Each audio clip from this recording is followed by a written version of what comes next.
You can't complain about what you allow.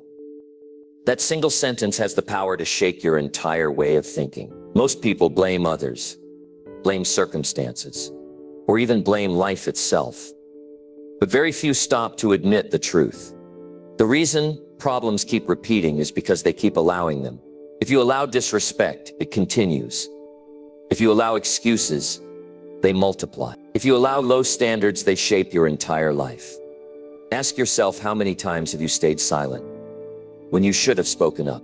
How many times have you said yes when everything inside you wanted to say no? How often do you feel drained, frustrated, or unappreciated, yet keep giving space to the same situations? That's not life being unfair. That's you giving permission. This video is not about comfort. It's about responsibility. It's about taking back control. Because once you stop allowing what breaks you, you stop complaining and start building the life you deserve. Number 1, stop staying quiet when people cross your boundaries. You can't complain about what you allow.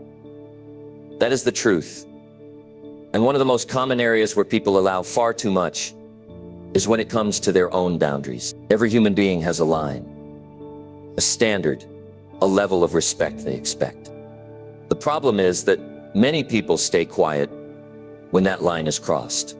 They think silence will avoid conflict. They think letting it slide will keep peace. They think tolerating bad behavior is easier than standing up. But what really happens is that silence becomes permission. When you don't speak up, when you don't say what is unacceptable, you teach people how to treat you. You cannot complain about disrespect if you never addressed it. You cannot complain about being overlooked if you kept allowing it. You cannot complain about being treated unfairly if you train people to believe you would accept anything. This is psychology. Human behavior runs on patterns. If someone realizes they can take advantage of you without resistance, they will do it again. Not because they are always cruel, but because you showed them they could. The responsibility then comes back to you. Think about how it feels inside when someone crosses your line. Your chest tightens, your stomach twists, your thoughts start racing with what you wish you had said. You feel anger, sadness, or disappointment. That feeling is your body telling you that your standard was violated. Yet many swallow that feeling. They force a smile. They walk away in silence. And later they complain to themselves, to friends, to family, about how unfair it was. But remember, complaining changes nothing. The only thing that changes your future is action in the moment. People respect what you reinforce. If you reinforce silence, they will treat you the same way tomorrow. If you reinforce boundaries with clear words and consistent action, they will think twice before crossing you again. And here's the important truth. Boundaries are not about punishing people. Boundaries are about teaching people how to treat you. If you do not teach them, you allow them to guess. And most of the time, their guess will not align with your values. Some people struggle to speak up because they fear rejection. They fear that if they say no, the person will leave. They fear conflict. They fear being seen as difficult. But ask yourself, what is the cost of silence? The cost is your self-respect. The cost is your energy. The cost is your growth. And when you lose those things, you lose the foundation of your life. Staying quiet may protect a relationship in the short term, but it destroys you in the long term. A relationship built on silence and tolerance of disrespect is not strong. It's fragile. It breaks slowly until one day you can no longer carry the weight. Speaking up takes courage. It requires you to feel discomfort, but that discomfort is temporary. The relief you feel after honoring yourself lasts much longer. The person who crossed your boundary may resist at first. They may argue, they may act surprised, but what matters most is that you stand by your word. The first time you say no, your voice may shake, but the next time it grows stronger. Each time you reinforce your boundary, you send a message not just to others, but to yourself, that you are worth protecting, that your time is valuable, that your energy matters, that your self-respect is not for sale. If you think about the most successful and respected people you know, notice this. They don't allow just anything. They are not available for every demand. They don't stay silent when something violates their principles. They speak with clarity. They set standards. And because of that, people know where they stand. That is why they are respected. Respect doesn't come from trying to please everyone. Respect comes from holding firm when it matters. Now think of the areas in your own life where you've been staying quiet. Maybe it's at work when your boss piles on too much without acknowledging your effort. Maybe it's in your relationships when a friend keeps canceling plans and taking you for granted. Maybe it's in your family when someone makes comments that hurt you. Maybe it's with yourself when you keep allowing your bad habits to continue without correction. Each of those moments is a test. Each time you choose silence, you pass the responsibility to someone else. Each time you choose to speak, you take your power back. Human psychology tells us that people push until they find resistance. If you are the type who always says yes, always accepts more, always shrugs off disrespect, people will keep pushing. But when you draw a line, they stop. They may not like it at first, but eventually they learn. And if they refuse to learn, then they reveal themselves as someone unworthy of your time. Either way, you win. You win because you chose your self-respect over their comfort. Silence may feel safer, but it is a trap. It locks you into a cycle of frustration. The more you stay quiet, the more others assume your silence means approval, and the cycle repeats. One day, you explode in anger or collapse in exhaustion, but it never needed to go that far. One clear word at the right time could have prevented months or years of resentment. If you want to live with dignity, you have to stop staying quiet when your boundaries are crossed. That doesn't mean shouting or being cruel. It means being clear, direct, and calm. It means saying, "This doesn't work for me." It means saying, "I don't accept this behavior." It means saying, "If this continues, I will step away." Short, simple, honest statements. Not excuses, not long explanations, just truth. Because truth is powerful. People may resist it, but they cannot ignore it. The reason many fail to set boundaries is because they wait for the perfect moment. They wait until they feel stronger. They wait until the next time. But the perfect moment never comes. The best time is the very moment you feel the line has been crossed. Speak then. Correct then. If you let it pass, the weight grows heavier and harder to carry. And when the weight gets too heavy, you either break down or explode. Neither helps you. Boundaries are the foundation of healthy relationships. They are also the foundation of personal success. If you cannot manage the respect you demand from others, how can you manage the respect you demand from yourself? Every achievement in life requires discipline. Discipline begins with drawing a line. A line for how you spend your time. A line for how you treat your body. A line for how you let people treat you. Without these lines, life pulls you in every direction until you lose yourself. When you start speaking up, something powerful happens inside you. You feel a new energy. You walk taller. Your confidence rises. You look in the mirror and you respect the person looking back. That self-respect changes everything. It affects how you work, how you love, how you lead. It gives you strength to say yes when you yes, and no when you mean no. It frees you from resentment. It frees you from frustration. It frees you from the endless cycle of complaining about what you allowed. So here is the choice in front of you. Either stay quiet and keep allowing what drains you, or speak up and change it. The first path keeps you stuck. The second path sets you free. It will not always be easy. You may lose some people, but what you gain is priceless. Your peace, your confidence, your self-respect. And once you have those, you become unstoppable. You can't complain about what you allow. Stop staying quiet.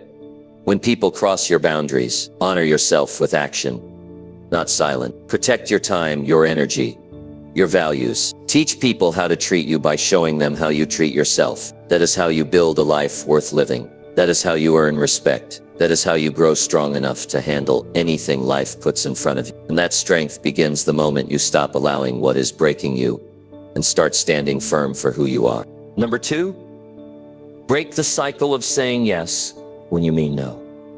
One of the most damaging patterns many people fall into is saying yes when they really want to say no. This is one of the quiet habits that steals your time, your energy, and your sense of control. Every time you agree to something you don't believe in, a piece of your confidence fades. Every time you accept a request you don't want, you give away hours you'll never get back. And every time you say yes while feeling no inside, you train yourself to live a life shaped by the expectations of others, rather than your own decisions. This is not a small issue. It's not about being polite. It's not about trying to keep everyone happy. This is about you slowly losing authority over your life. When you keep saying yes against your own will, you are not being kind. You are betraying yourself. That betrayal eats away at you. It builds frustration that shows up in your health, your mood, and your relationship. The cost is far greater than most people realize. Think about how you feel in the moments after you say yes when you wanted to say no. At first, the other person may smile, maybe they thank you, maybe they feel relieved. But once you walk away, the weight hits you. Your chest feels heavy. Your mind starts counting the time you just gave up. You replay the moment and hear your own voice agreeing while your heart was begging you to resist. That sinking feeling is your mind warning you that you just gave up your power. And if this happens often, that warning becomes your daily reality. The psychology here is simple but deep.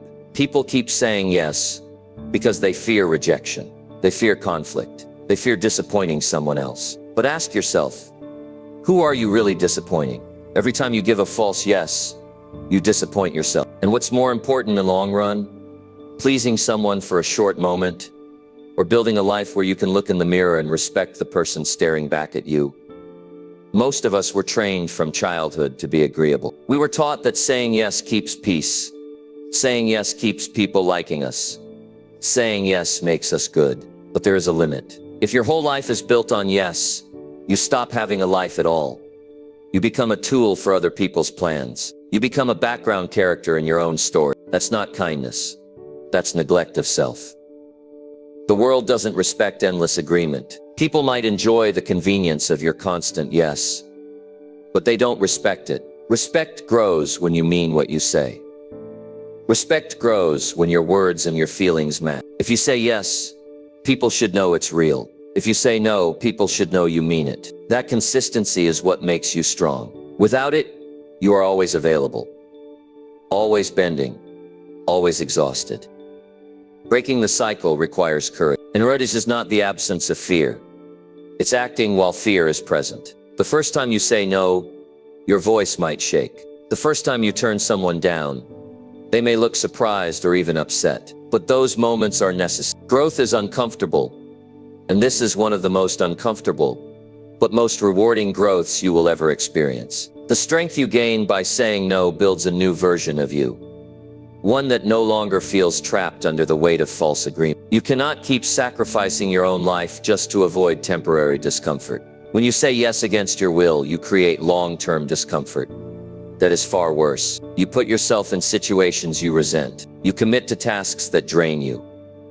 You spend time with people who don't value you, and then you wonder why your days feel heavy and your nights restless. The answer is not complicated.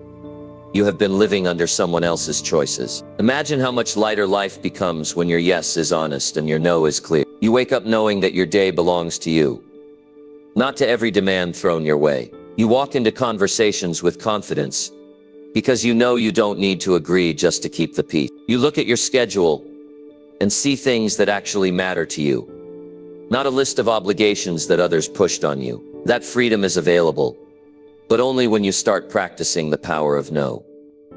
This is not about being harsh. This is not about shutting people out. This is about balance. Every yes you give should come from an ace of choice, not fear. Every no you give should come from a place of self-respect, not anger. When you build this balance, you live with dignity. People begin to notice that your word has weight. They stop asking for things they know you will not agree to. And the ones who truly respect you will grow closer, because they see you as a person of integrity, not a person of endless compliance. Here's the reality many avoid. If you keep saying yes when you mean no, people will keep expecting it. They will not change unless you change. The responsibility is not on them.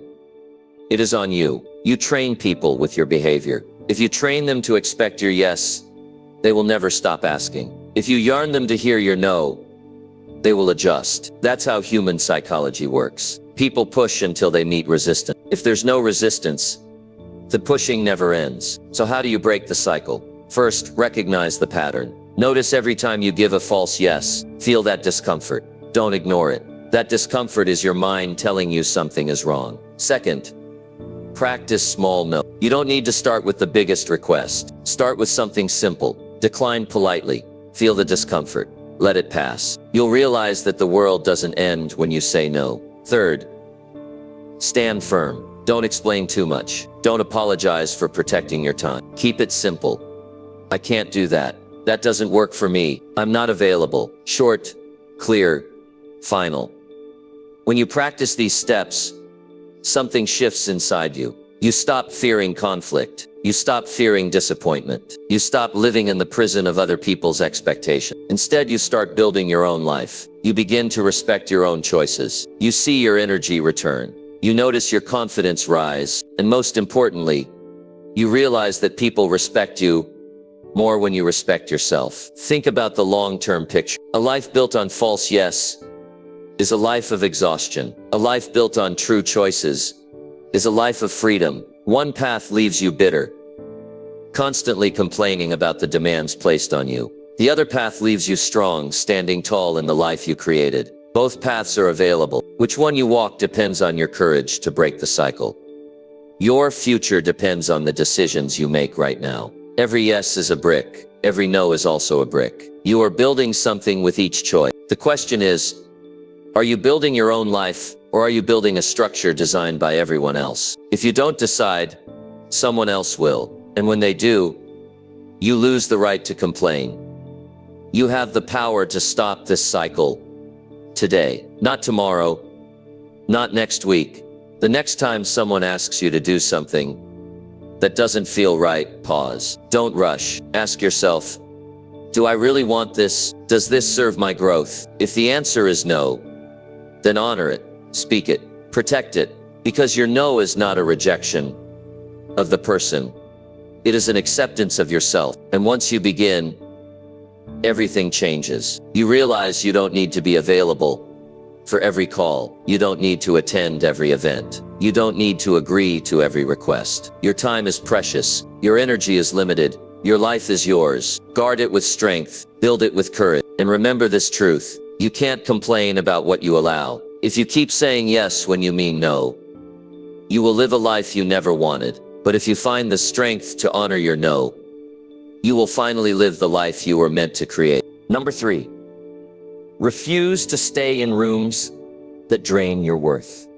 Every day you walk into environments that either raise you higher or pull you lower. Some spaces build your confidence and challenge you to grow, while others make you question yourself, silence your voice, and lower your standards. The truth is, if you keep sitting in those rooms that strip you of value, you are agreeing to lose yourself little by little. You cannot expect respect if you continue surrounding yourself with people or places that have no intention of honoring it. Think about how it feels when you're in the wrong room. You feel the air heavy with criticism or gossip. You sense eyes measuring you, not encouraging you. You notice that your words are brushed aside, your ideas dismissed, or your presence barely acknowledged. In those moments, something inside you knows this is not right. You feel it in your chest, the quiet voice saying you deserve more. But too often, people silence that voice. They tell themselves to stay quiet, to be polite, to not stir trouble. They think leaving means weakness, but leaving is not weakness. It is self-respect in action. The psychology behind this is powerful. Human beings adapt to their surroundings. You might enter a negative room feeling strong, but if you sit there long enough, you absorb the energy. You start lowering your tone. You stop sharing your thoughts. You shrink. This is not imagination. This is proven behavior. You reflect the environment you stay in. If that environment drains you, you become drained. If that environment disrespects you, you begin to doubt yourself. And when you doubt yourself long enough, you start believing you are less than you really are. That's the slow poison of the wrong room. Refusing to stay doesn't mean arrogance. It doesn't mean thinking you're better than others. It means refusing to trade your worth for acceptance. Many stay because they fear being alone. They think a draining room is better than no room. But ask yourself, What is the cost of sitting where you're not valued? The cost is your future. The cost is your peace of mind. The cost is your belief in what you can achieve. And when you give those things away, you are left with nothing solid to build on. There are always signs when a room is not meant for you. You notice how you feel after you leave. Do you feel lighter or heavier? Do you feel inspired or empty? Do you feel stronger or smaller? Those feelings are not accidents. They are messages from your mind and body telling you whether that environment deserves you. If you walk out drained every time, you have your answer. No amount of pretending will change the first. If it weakens you repeatedly, it is not the right place for you. Every strong person you admire has haked out of rooms that didn't match their worth. They knew that staying meant betraying themselves. They chose the discomfort of leaving over the destruction of staying. And it is often in the space after you leave that better doors open. When you free yourself from what disrespects you, you create room for what will honor you. But the new can't arrive if you keep filling your ease with the old. Some will argue, but I have to stay. It's my job. It's my family. It's my community. And yes, there are moments when you cannot walk away immediately. But even in those moments, you can decide not to let the room define you. You can protect your energy. You can build your value outside those walls. You can prepare yourself to move into better spaces. The key is not to settle. If you cannot leave yet, plan your exit.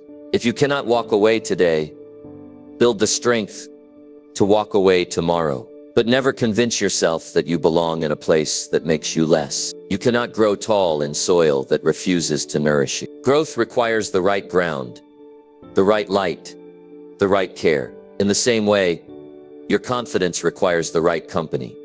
Your ideas require the right listeners. Your ambition ears the right encouragement. The wrong room does not provide that, and staying too long will suffocate your potential. When you refuse to stay in draining spaces, you send a message to yourself. You declare that your time matters. You show yourself that your presence has value. And when you treat yourself with that level of respect, others will follow. People learn how to treat you by watching how you treat terse. If you sit quietly in a room that belittles you, they believe you accept it. If you stand up and walk out, they learn you have standard. That's how dignity is built. Not by waiting for others to value you, but by refusing to accept when they don't. This choice will not always be easy. Sometimes the draining rooms are filled with people you love. Sometimes they are spaces you once dreamed of being in. Sometimes leaving means loss. But what's worse, a temporary loss or a permanent compromise. If you stay, you compromise yourself daily. If you leave, you may feel pain for a while, but you protect your worth forever. Your life is too important to be wasted in the wrong places. Every year you spend in a room that empties you is a year you could have spent in a room that builds you. Time doesn't come back. Energy doesn't come back. Opportunities don't come back. Once they are spent, they are gone. And the longer you wait, the harder it becomes to move. That's why the decision must be made now. Refuse to stay. Refuse to settle. Refuse to explain why. Your worth is reason enough. When you walk into the right rooms, you feel the difference instantly. You feel lifted. You feel stronger. You feel like your voice matters. You feel motivated to give more, to be more, to do more. That is the power of alignment, and you will never find it if you keep sitting in places that drain you. You can't complain about being overlooked, about being unappreciated, about being exhausted, if you keep choosing to stay in those draining environments. Complaining without action keeps you trapped. Action is leaving. Action is saying, this is not for me. Action is choosing better for yourself, even if it's uncomfortable. And in the end, that choice defines the quality of your life. The truth is, you are not stuck. You may be afraid, but you are not stuck. Every day you make decisions. Staying is a decision. Walking away is also a decision. One keeps you small, the other frees you. And freedom is what allows you to live the life you know you deserve. So take a hard look at where you spend your time. Who surrounds you? How do they treat you? How do you feel when you're with them? Answer honestly. If the answers reveal that those rooms drain your worth, then you already know what to do. You must refuse to stay. Not tomorrow. Not someday. Today. Your worth is not negotiable. Your life is not a playground for others to protect it, value it, honor it, because if you don't, no one once will. Number 4. Walk away the moment respect is not returned. Respect is the foundation of every healthy connection, whether in friendships, family, work, or relationships. Without it, trust breaks, energy drains, and self-worth collapses. Many people keep giving chances, keep hoping behavior will change, keep explaining and justifying why someone treats them the way they do. But the longer you tolerate disrespect, the more you teach people that it is acceptable to treat you that way. Walking away isn't cruelty, it's clarity. It's the decision that you value yourself too much to stay where value isn't mutual. Think about the feeling when you show respect to someone. You listen, you care, you give effort, but what comes back is silence, criticism, or disregard. It hurts. It makes you question your importance. It makes you wonder if you're asking for too much, but you're not asking for too much. You're asking for something basic. Human beings need respect the way they need air. Without it, the relationships suffocate. And every time you stay in that place, without respect, you lose a little bit of yourself. Walking away at the first sign of disrespect may sound harsh, but it is the only way to protect your dignity. The first time you let it slide, you tell them it's tolerable. The second time you excuse it, you normalize it. The third time you remain silent, you make it your standard. Disrespect doesn't fade by chance. It grows when it's unchallenged. If someone refuses to return the respect you give, you owe it to yourself to step out before the damage becomes permanent. Respect is not just about words. It's about how people treat your time, your energy, your presence, your contribution. If someone ignores your boundaries, if they dismiss your effort, if they constantly take without acknowledgement, they are showing you where you stand in their eyes. Too often, people try to explain it away. They're busy, they didn't mean it, that's just how they are. But excuses don't erase the truth. If respect isn't shown, then it isn't there. And if it isn't there, you must walk away. The psychology is simple. What you reward continues. If you reward disrespect with your silence, you get more of it. If you reward disrespect with your presence, you invite it to stay. If you reward disrespect with your forgiveness, but no consequences, you encourage the cycle to repeat. Human behavior thrives on reinforcement. If you want respect, you cannot keep reinforcing its opposite. Walking away doesn't mean anger. It doesn't mean revenge. It doesn't mean you stop caring about the other person. It simply means you care about yourself enough to leave the environment that harms you. You can wish them well while still stepping away. You can forgive them while still refusing to stay. You can let go without bitterness. Because walking away is not about punishing them. It's about protecting you. Many stay because they fear loneliness. They believe some connection, even disrespectful, is better than none. But that belief is what traps them in cycles of mistreatment. The reality is that being alone for a time is far healthier than being surrounded by people who diminish you. Loneliness heals, rest destroys. One allows you to rebuild, the other erodes you daily. Choosing to walk away may feel painful in the moment, but staying guarantees long-term pain that eats away at your confidence and happiness. There's also another fear of conflict. Some avoid walking away because they don't want confrontation. They hope things will improve if they stay quiet. But silence doesn't fix disrespect. Silence feeds it. The only way to preserve your self-worth is to decide that you will not remain where respect is absent. That decision doesn't always require a dramatic exit. It can be a quiet but firm removal of your time and energy. You don't need to fight. You just need to leave. Respect is not earned by begging, pleading, or overgiving. It is earned by being clear about what you accept and what you don't. If you keep giving and giving to prove your value, you are showing that you doubt your own. Value is not proven. It is inherent. If they cannot see it, no amount of bending will make them. Walking away is the strongest proof that you know your worth. Because when you know your worth, you refuse to negotiate it. Every moment you spend in disrespectful environments is a moment stolen from the environments where you could thrive. Time wasted with those who don't value you is time you could have invested in growth, in love, in people who genuinely care. Life is short, and energy is limited. Spending either in eases where respect is not returned is one of the greatest mistakes a person can make. The truth is, people who truly care about you will not let you feel disrespected. They will notice, they will listen, they will make an effort, And even if they slip, they will correct themselves because they value the connection. If someone continuously refuses to adjust, if they repeatedly show disregard, then they are showing you their truth. And as you see the truth, you cannot unsee it. The choice then is yours.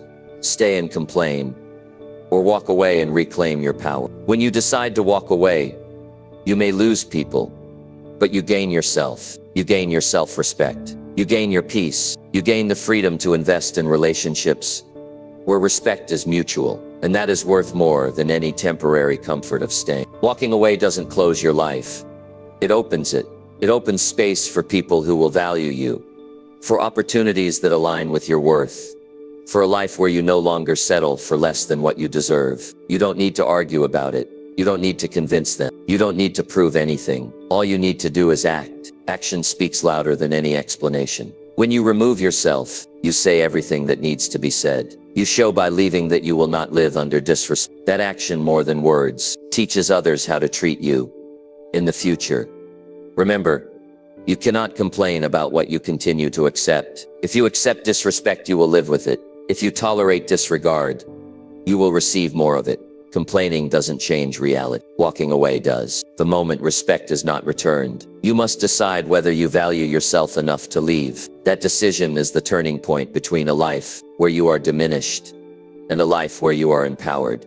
Choose empowerment. Choose self-respect. Choose to walk away when respect is absent. Because when you do, you step into a future where your worth is no longer a question, but a standard. And once you live by that standard, you no longer beg for respect. You attract it, you command it, and you keep it.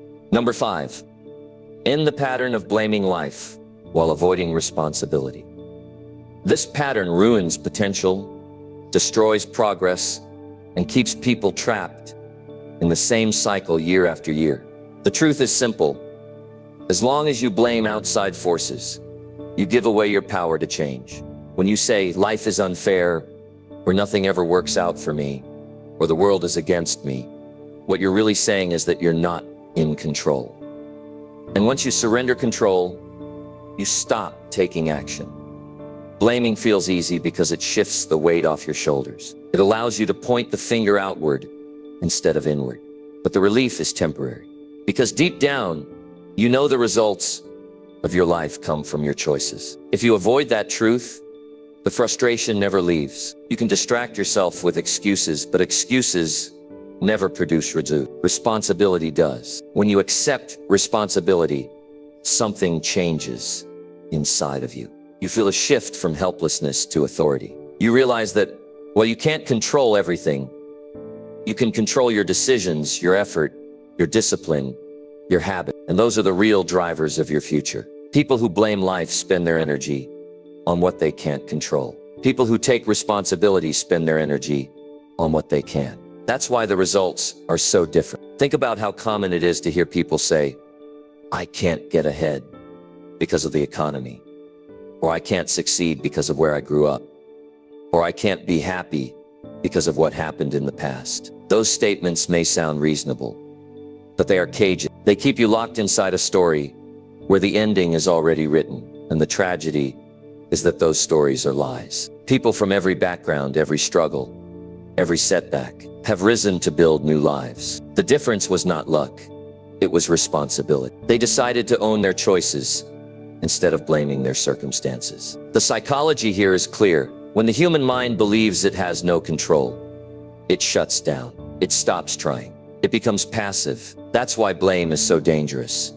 It tricks you into believing effort doesn't matter. But when you take responsibility, the mind awakens. It looks for solutions. It builds resilience. It sees obstacles as challenges instead of permanent roadblocks. Responsibility activates growth. Blame guarantees stagnation. Avoiding responsibility might feel safe in the short term, but it creates long-term misery. When you avoid responsibility, you also avoid growth. You avoid learning from mistakes. You avoid discipline. You avoid building strength. And soon you realize years have passed, and you're standing in the same place, complaining about the same things. That's the cost of avoiding responsibility. It freezes your life. Taking responsibility isn't about guilt. It's not about blaming yourself for everything that happened. It's about ownership.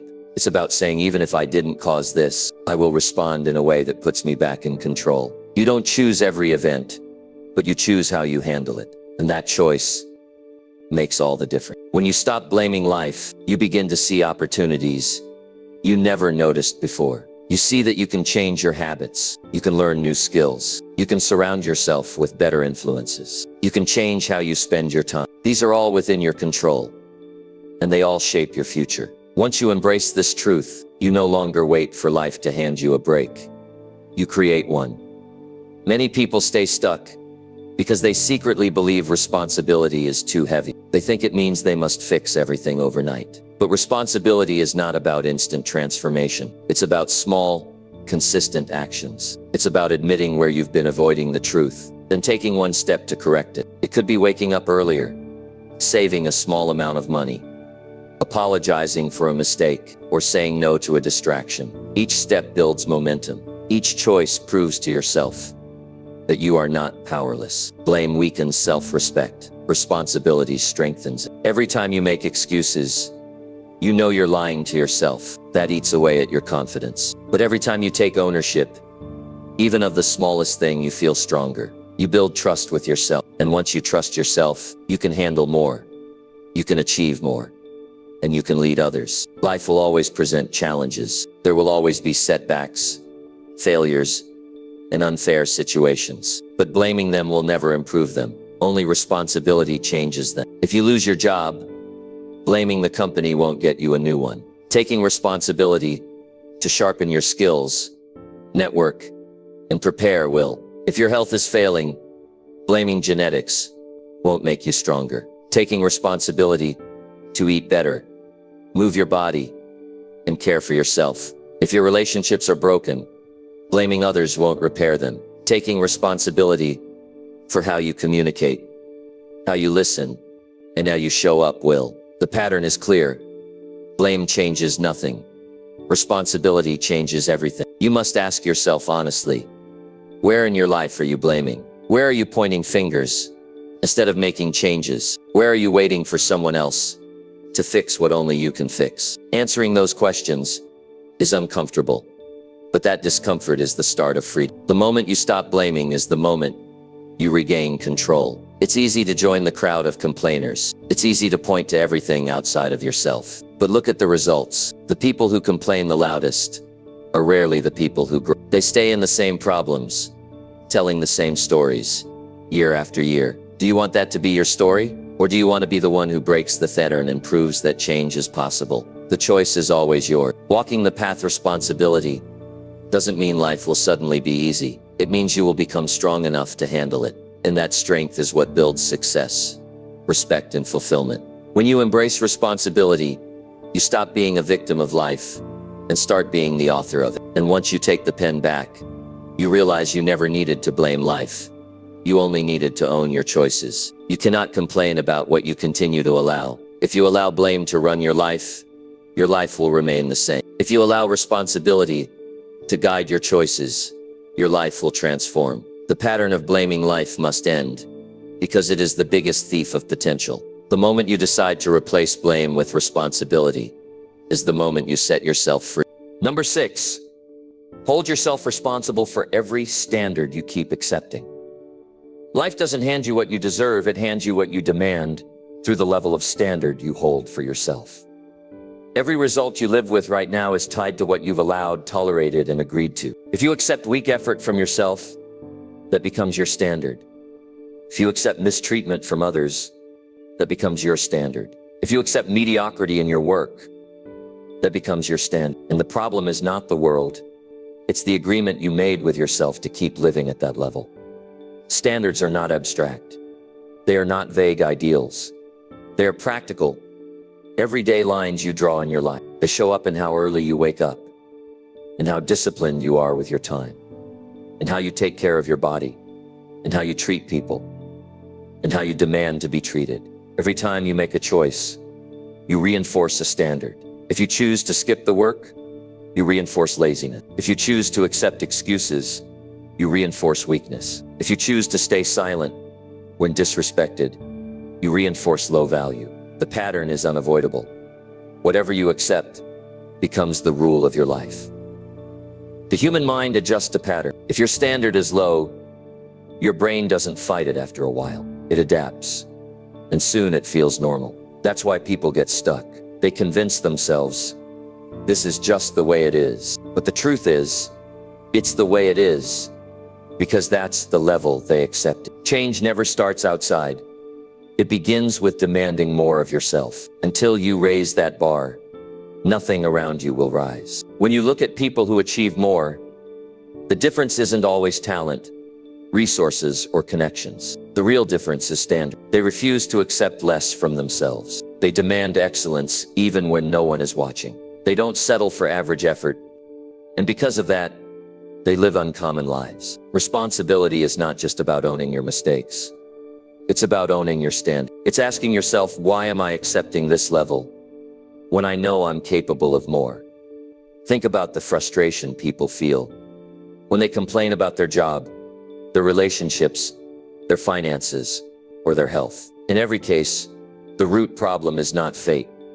It's standard. They accepted a low-paying job without demanding more from their skills. They accepted poor treatment without walking away. They accepted spending over saving, junk food over nutrition, distraction over focus. They complain, but their complaints are about choices they continue to allow. Until that cycle breaks, nothing changes. Holding yourself responsible for your standards is difficult because it eliminates excuses. It means no longer pointing at luck, no longer blaming timing, no longer saying, that's just how life works. It means looking in the mirror and realizing that the life you are living is a reflection of what you were willing to accept. That's a hard truth, but it's the most empowering truth you can face. Because if you created this reality by your standards, you can also create a higher reality by raising them. Raising your standards doesn't mean perfection.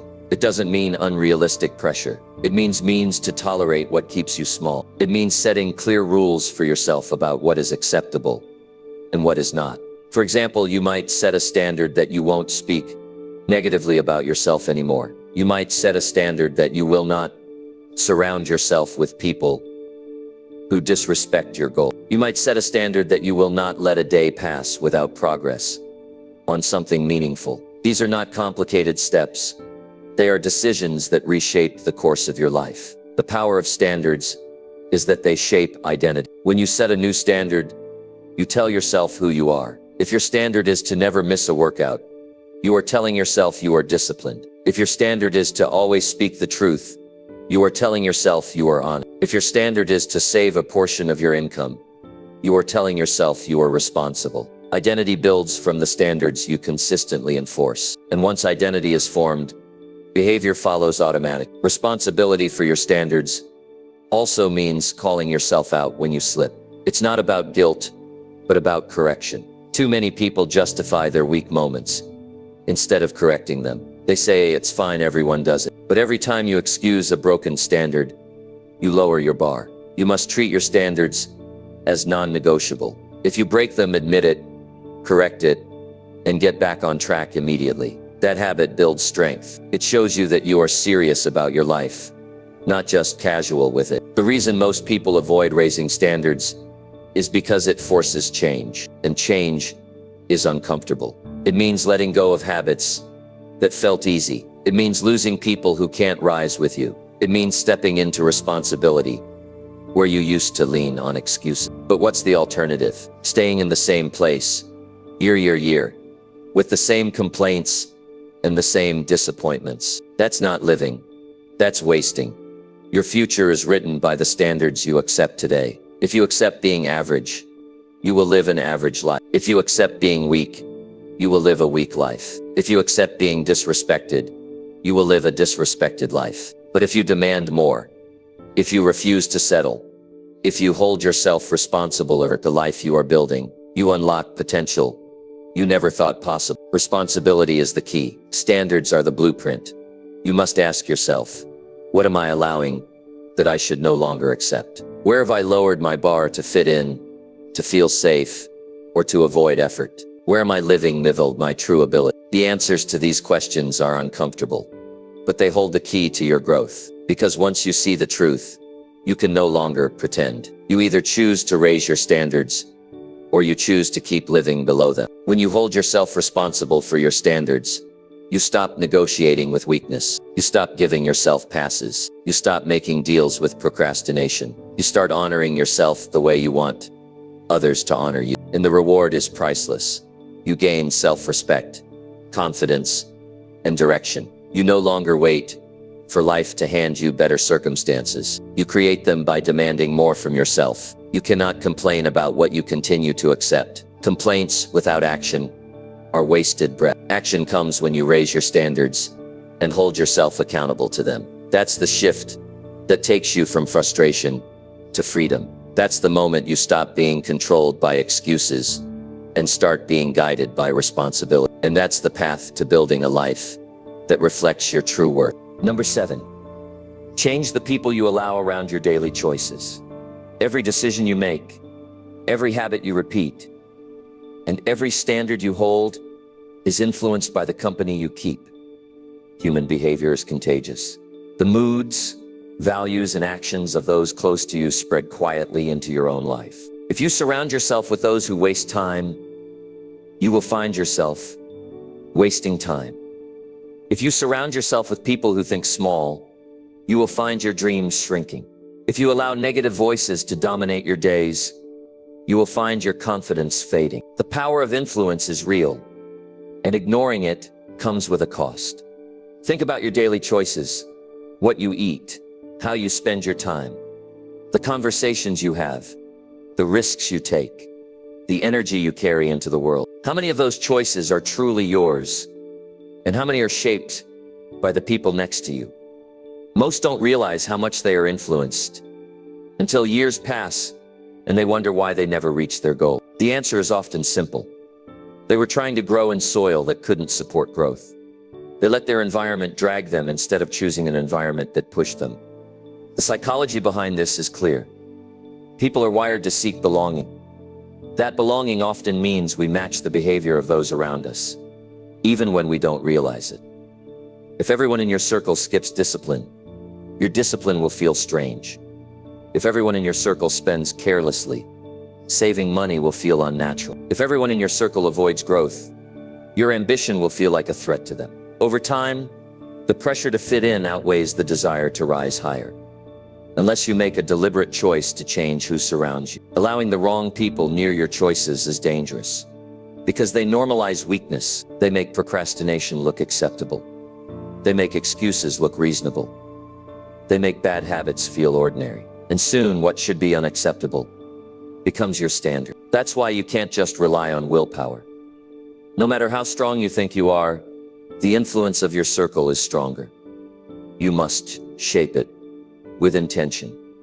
Changing the people around your daily choices doesn't mean arrogance. It doesn't mean cutting ties with everyone who disagrees with you. It means becoming aware of who adds value and who takes it away.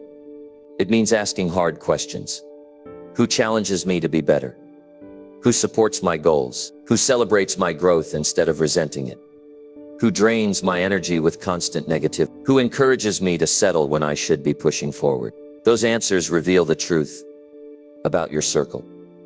Many people stay stuck because they are afraid of losing connections. They fear being alone more than they fear being held back. But what is worse, standing alone for a while, or spending your entire life surrounded by people who heat you small? Loneliness may feel heavy, but it allows you to rebuild with intention. The wrong circle may feel comfortable, but it slowly erodes your future. Choosing better people is not about convenience. It's about survival of your potential. Every strong life is built on accountability. When you are around people who demand the best of themselves, they also demand the best of you. They make it harder for you to quit, harder for you to complain, harder for you to waste time. Their presence becomes a mirror, reminding you of your own standards. But if the people around you have no discipline, no drive, no vision, they hold up a mirror of mediocrity, and you slowly accept it. The quality of your daily choices is not just about self-control. It's about the pressure of your environment. You must understand this.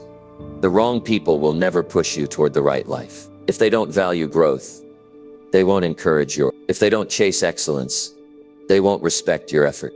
If they don't hold themselves accountable, they won't push you to be responsible. And if you keep them close, their habits will become your habits. That is the cost of allowing them around your daily choice. The right people don't just make you feel good. They make you rise. They inspire you to think bigger, act smarter, and stay consistent. They don't let you slip into excuses without calling you out. They push you to stay aligned with your value. They celebrate your victories and remind you of your strength during failures. Their presence creates momentum, and that momentum is what makes extraordinary achievements possible. Ask yourself honestly, who are the 5 people closest to you? How do they shape your choices? Do they push you to work on your health or enable laziness? Do they challenge your thinking or keep you locked in comfort? Do they model responsibility or excuse blame? If the answers reveal weakness, you have to make a change. Because no matter how much discipline you try to apply, the environment will win in the long run. Changing your circle takes courage. Some people you care about won't grow with you. Some will resist your new standards. Some will accuse you of changing, and they'll be right. You are changing. You're choosing not to live by default anymore. You're choosing not to let the influence of others dictate your future. And while it may feel uncomfortable at first, eventually you'll realize that you were never meant to stay where you were. Growth always requires new surroundings. This doesn't mean you need to cut everyone off overnight. It means adjusting how much access they have to your choices. Some people don't need to be enemies, but they also don't need to be advisors. Some don't need to be hated, but they don't need to be trusted with your future. You can keep them in your life without letting them shape your decisions. You decide who sits in the front row of your life, and that choice determines your path. Your daily choices add up to your destiny, and since people shape those choices, people shape your. If you want a stronger life, build a stronger circle. If you want higher standards, place yourself near those who live by them. If you want progress, surround yourself with people who move forward. The formula is not complicated, but it does require responsibility. You must accept that the company you keep is not random. It's chosen, and those choices reflect how seriously you take your future. At the end of the day, you cannot complain about being stuck if you continue to walk with people who don't want to move. You cannot complain about being drained if you continue to sit with those who only take. You cannot complain about being average if you continue to follow people who never demand more of themselves. Complaining doesn't change the circle. Changing the people around your choices. So take inventory. Look closely. Decide who stays, who shifts to the background, and who must be replaced. This is not cruelty. It's clarity. And clarity is what builds the life you truly want. Change the people you allow around your daily choices. Because if you don't, they will change you. And the question is, are they shaping you into the person you want to become? Or into the person you promised us you'd never be? Number 8, take back power by rejecting situations that shrink you. Every time you remain in an environment that belittles you, limits you, or discourages you, you give away power that belongs to you. Power is not just strength. It is your ability to direct your life. When you stay where you feel small, you begin to believe you are small. When you accept roles that silence your voice, you forget that your voice ever mattered. And when you allow yourself to shrink, you teach others to treat you as if you are less than what you really are. Taking back power begins with recognition. You must see clearly the places where you are shrinking. It might be a workplace that uses your effort without acknowledgement. It might be a relationship where your needs are always dismissed. It might be social circles where your goals are ridiculed. Or it might even be in your own habits, where you choose comfort that keeps you from growth. Wherever it is, you can feel the shrinking. You feel it in your body when your chest tightens, when your stomach sinks, when your energy drains. Those are signals. And ignoring those signals leads to a slow erosion of who you really are. Rejecting those situations is not about anger or rebellion. It is about reclaiming ownership. You cannot be strong if you keep shrinking to fit into places that do not respect your worth. Too many people stay in these situations because they fear rejection, they fear conflict, or they fear losing what they already have. But ask yourself, what are you really losing by staying? You are losing time. You are losing dignity. You are losing growth. And those losses weigh far more heavily than the temporary discomfort of saying no and walking away. The psychology behind this is undeniable. Human beings adapt to their environment. If you spend enough time in situations that shrink you, you start to see that version of yourself as normal. You stop questioning it. You stop fighting it. You adjust downward. And soon, you no longer need others to shrink you.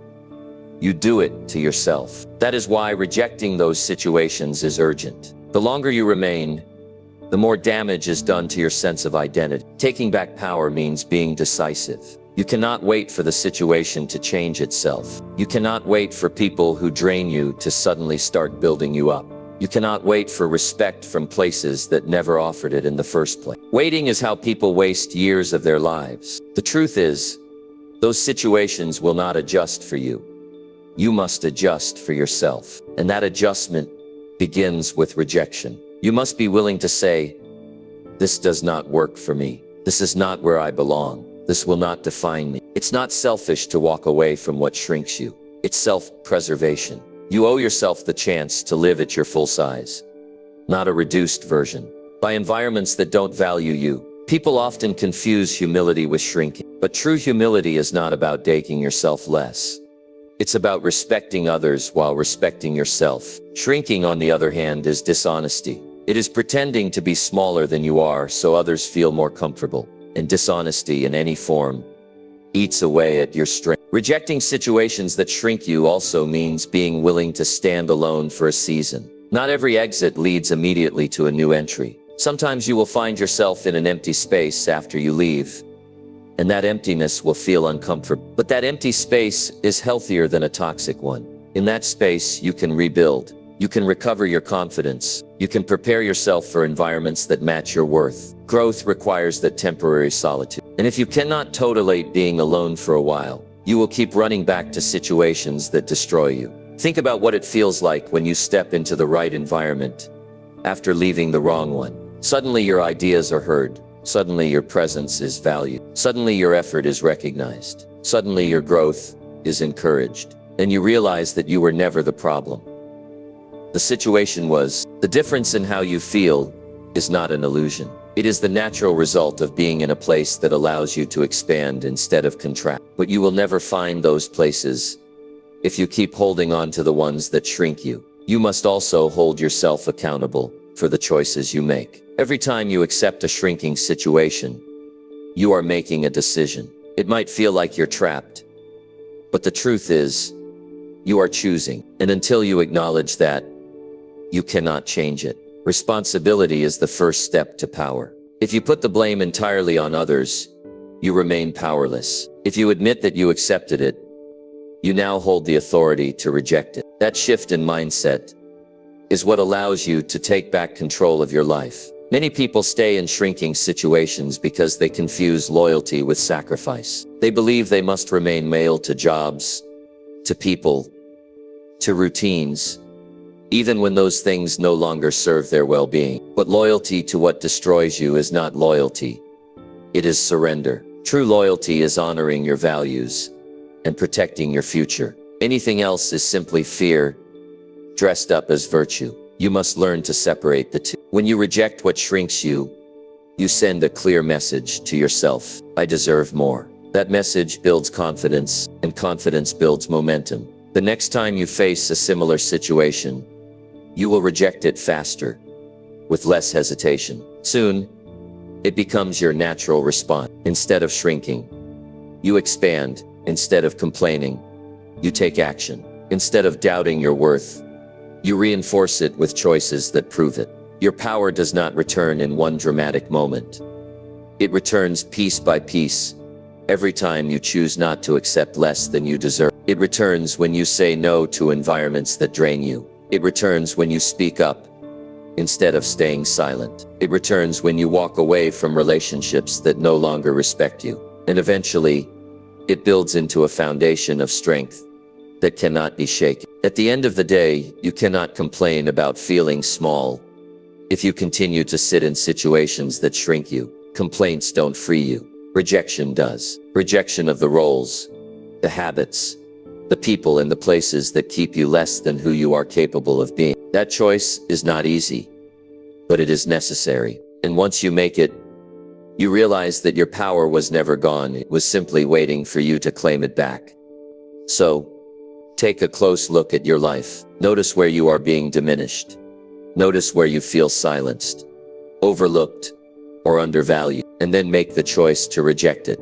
That is how you take back your power. That is how you stop shrinking. That is how you build a life that matches your true size. And that is how you finally live with the dignity and strength that you were always meant to have. Number 9, stop giving second chances to behavior you cannot stand.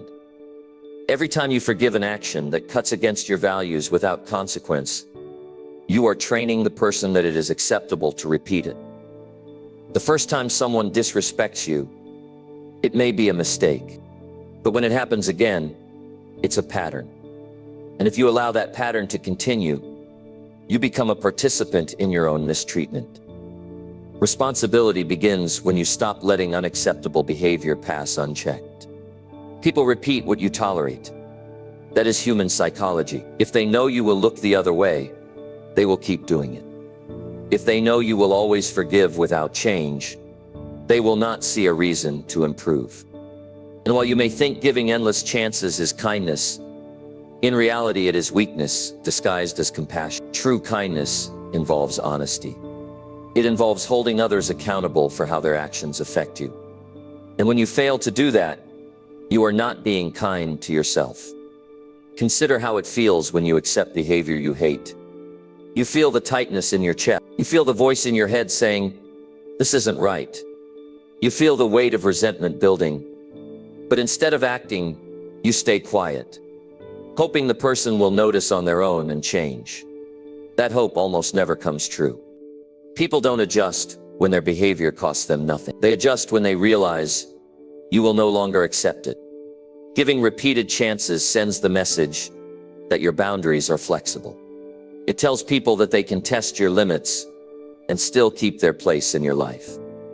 But boundaries only work when they are firm. If someone crosses the line once, you make it clear. If they cross again, you enforce it with action. That action may mean distance. It may mean ending the relationship. It may mean refusing their influence over your decisions. Whatever form it takes, it must be real. Because words without consequence are noise, and people learn to ignore noise. Many people keep granting second chances because they fear loss. They fear losing a relationship, a friendship, a job, or approval.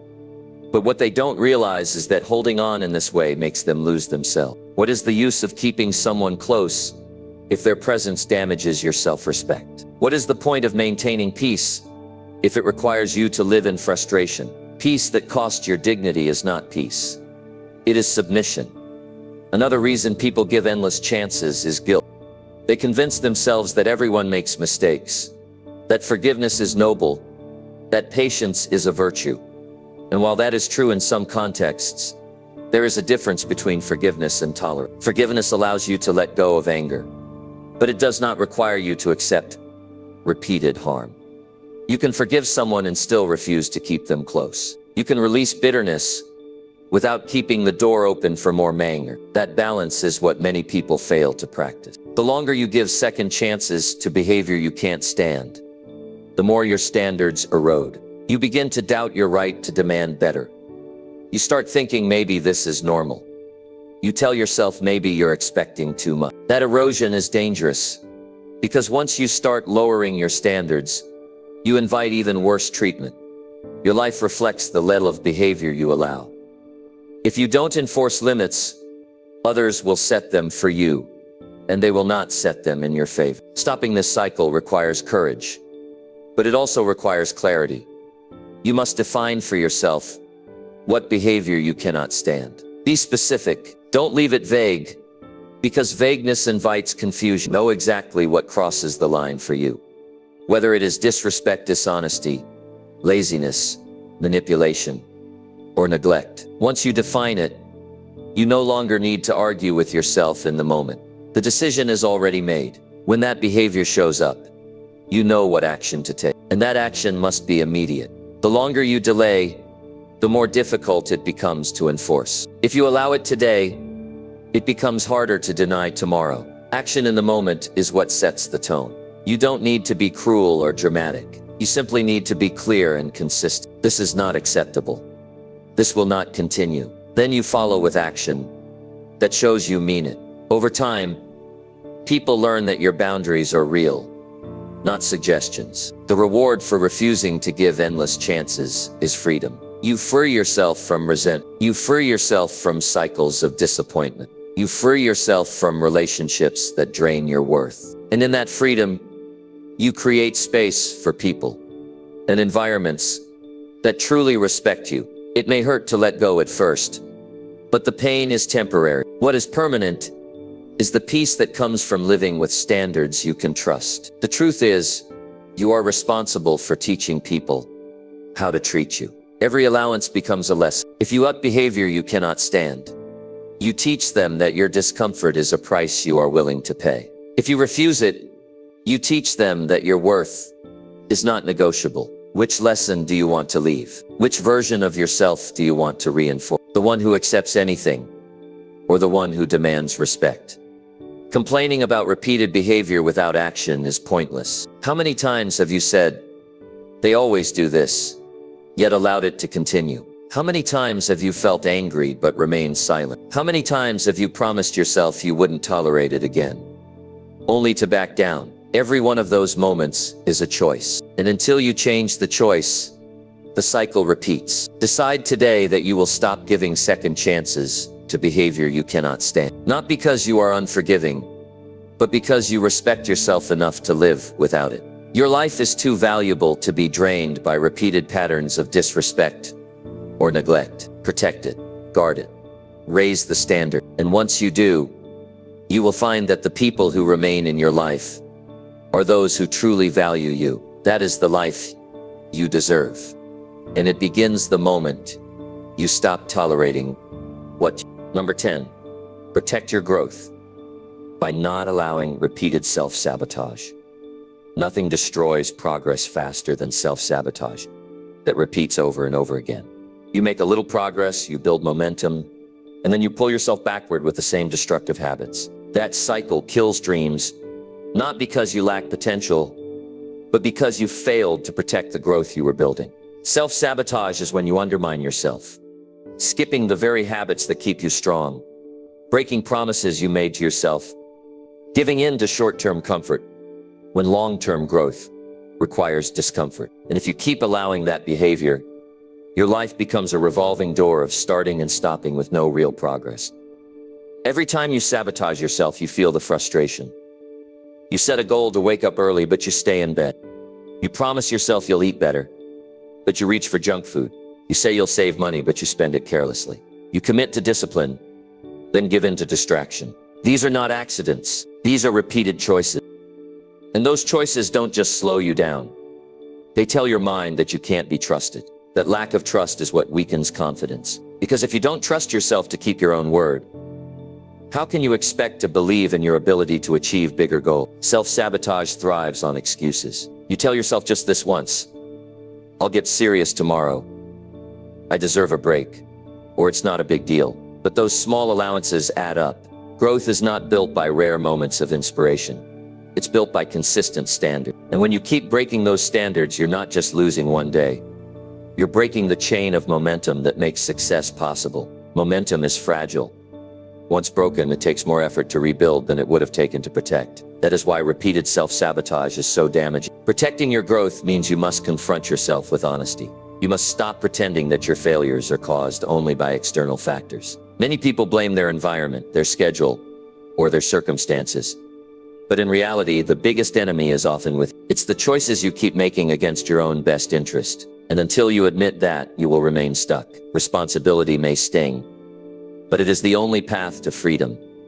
The psychology behind self-sabotage often comes from fear.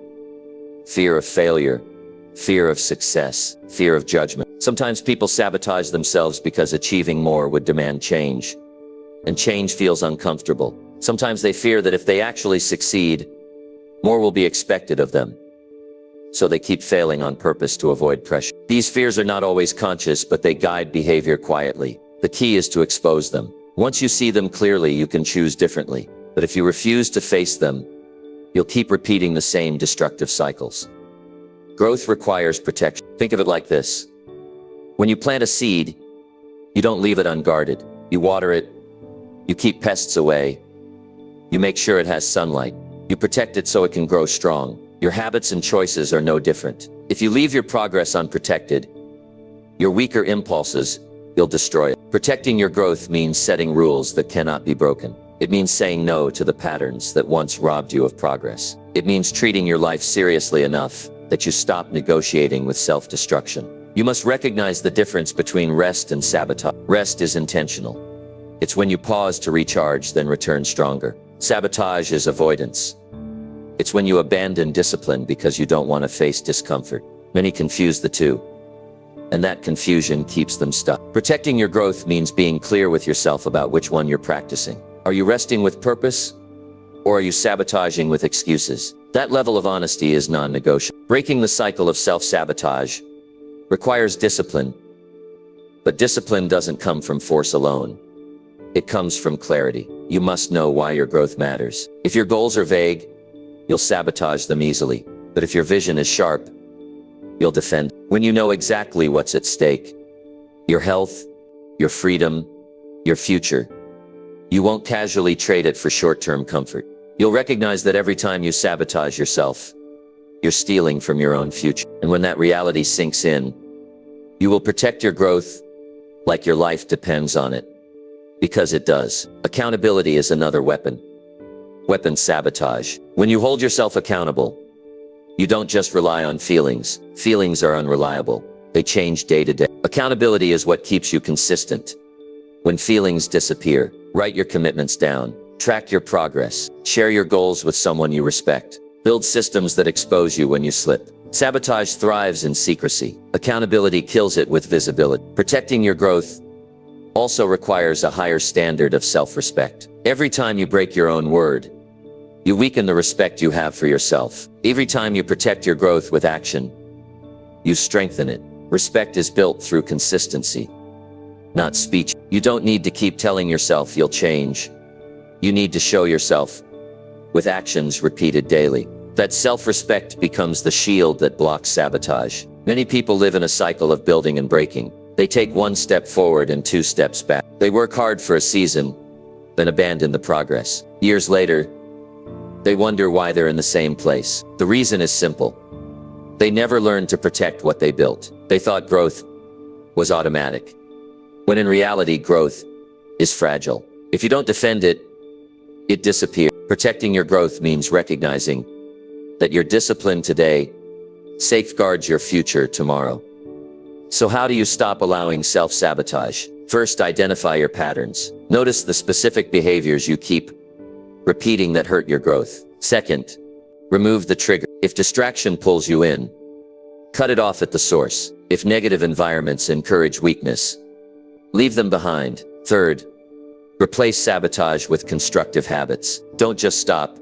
Start. Replace the destructive pattern with one that reinforces your goal. And fourth, hold yourself to it with no negotiation. Every time you face the choice between sabotage and growth, remind yourself that your future depends on the decision you make in that moment. At the end of the day, you cannot complain about lack of progress if you keep sabotaging the very progress you claim to want. You cannot complain about being stuck if you're the one breaking your own momentum. And you cannot complain about life being unfair if you are unfair to yourself by allowing repeated patterns of self-destruction. Complaints don't solve sabotage. Refusal does. Refuse to give in to it again. Refuse to repeat the same cycles. Refuse to betray yourself. Protect your worth with the seriousness it deserves. Stop giving away your power to short-term urges. Stop making excuses for choices that weaken you. Stop destroying the work you've already built. Your growth is your responsibility. Your progress is your responsibility. And your future depends on how fiercely you defend it.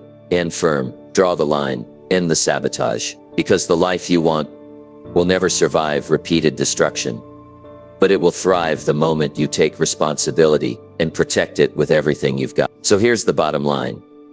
You can't complain about what you allow. If you keep letting it slide, it will never stop. If you keep accepting less, you'll keep receiving less. Life doesn't change until you decide to stop giving permission to the things that hold you back. That means drawing the line. That means protecting your standards. That means saying no when it matters and walking away when it's necessary. Now ask yourself, what are you still allowing that you know you should? What's one thing you need to stop tolerating today to protect your growth in your future? Your life changes the moment you answer that question with action. Don't just nod and move on. Decide right now. And remember, this is just the beginning. If this message hit you, come back for the next one.